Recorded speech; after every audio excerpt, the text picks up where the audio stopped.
Mari kita berdoa. Tuhan yang ada di dalam surga, kami sungguh bersyukur dan berterima kasih kalau pada siang hari ini kami boleh bertemu, berjumpa di dalam siraman rohani, dan biarlah Roh Kudus-Mu yang akan memimpin kami sehingga kami boleh sungguh-sungguh merenungkan firman-Mu dan kami diberkati. Kami percayakan pelayanan ini dalam kuat kuasa-Mu sendiri. Terpujilah nama-Mu, dalam nama Yesus kami berdoa. Amin.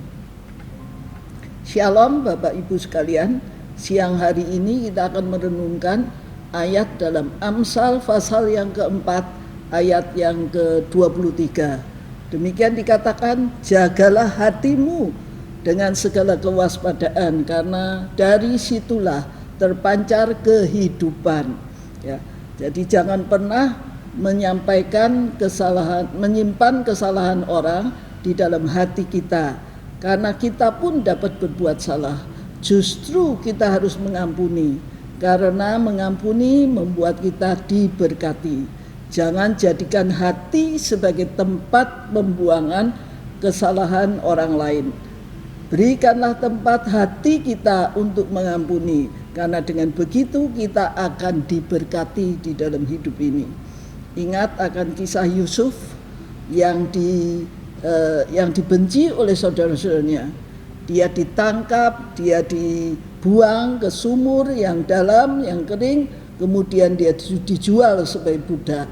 Tapi dia disertai Tuhan. Sebab itu ya diberkati terus dimanapun dia berada. Dia tidak berpikir untuk balas dendam. Sekalipun saudaranya berbuat jahat, dia tidak pernah berpikir untuk membalas apa yang mereka lakukan. Dan apa yang terjadi melewati penderitaan, melewati kesukaran, kesulitan yang dia hadapi di Mesir. Akhirnya dia berkuasa di Mesir. Dia tidak menyalahkan saudara-saudaranya. Justru di Kejadian 50 ayat 20-21 dia mengatakan, memang kamu telah mereka-rekakan yang jahat terhadap aku, tetapi Allah telah merekakannya untuk kebaikan, dengan maksud melakukan hal ini terjadi sekarang ini, yakni memelihara hidup suatu bangsa yang besar. Jadi janganlah takut dan jangan menanggung, maka aku akan menanggung dan makan dari anak kamu dan juga anak-anakmu juga. Demikian dia menghiburkan akan saudara-saudaranya dan menenangkan hati mereka dengan perkataannya. Dan kita lihat di sini bahwa kalau kita memeliharakan hati kita, jangan kita dipenuhi harus dengan waspada, karena disitulah sumber kehidupan yang terpancar di dalam kehidupan kita masing-masing. Saudara-saudara, biarlah kita memaklumi hal ini. Jadi jangan jadikan hati kita menjadi tempat pembuangan kesalahan orang, tapi isilah dengan pengampunan yang sungguh-sungguh memberkati akan hidup kita.